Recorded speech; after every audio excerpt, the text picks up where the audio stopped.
আজকে আমরা দেখব প্রাক প্রাথমিক যেখানে প্রথম শ্রেণীর একটি প্রশ্নপত্র, কিন্তু এটা দ্বিতীয় পর্যায়ক্রমিক মূল্যায়ন 2026-এর জন্য গণিত প্রশ্ন, যেখানে কিন্তু পূর্ণমান 30, সময় রয়েছে 1 ঘন্টা। পরীক্ষার্থীর নাম, ক্রমিক সংখ্যা নিজেরাই লিখবে। সঠিক উত্তরের মাথায় টিক চিহ্ন বসাতে হবে। রয়েছে কিন্তু 6 নাম্বার। তোমার 2 হাতে ও 2 পায়ে মোট আঙ্গুল আছে কিন্তু 20টি। দেওয়াল ঘড়িতে কাঁটা থাকে কিন্তু 3টি। দেখো, এটা আমাদের উত্তরে কিন্তু 3টি হবে। 1 মাস হচ্ছে 30 দিন, আর একটিও নেই বললে শূন্য হয়। 18 ও 20-র মাঝে সংখ্যাটির নাম হচ্ছে 19। গুণ এর চিহ্নটি হলো দেওয়া রয়েছে, দেখো। ছবির সাহায্যে যোগ ও বিয়োগ করি 3 নাম্বার। দেখো 1 2 3 4 5, আর ওখান থাকতে তাহলে যেখানে 5-এর সঙ্গে আরও 3টা যোগ, তাহলে 8। 1 2 3 4 5 6 7, 7 রয়েছে।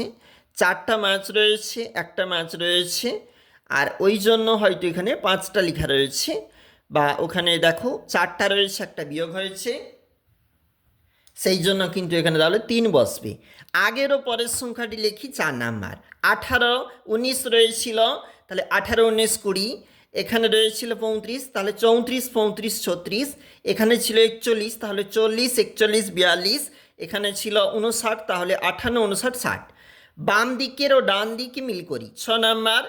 17 1 10 7, 52 5 10 2, 25 5 10 2 10 5, 31 3 10 1, 47 4 10 7, 64 6 10 4। এইদিকে রয়েছে আবারও কিন্তু প্রশ্ন। দেখো কি বলেছি, যোগ বিয়োগ করি 4 নাম্বার। এই যোগ করলে যেমন 63, আর এখানে যোগ করলে 71, এখানে বিয়োগ করলে 60, এখানে 34। ভালো করে পড়িয়ে উত্তর লিখি। 2 নাম্বার। গাছে 5টি আম আছে, গাছের তলায় 2টি আম পড়ে আছে, মোট তাহলে 3টি, মোট তাহলে এখানে হবে 7টি আম। 12টি চকলেট আছে, ভাইকে 2টি দিলাম, এখন আমার কাছে থাকবে 10টি। ছোট থেকে বড় সাজালে কেমনটা হবে? রয়েছে 2 নাম্বার।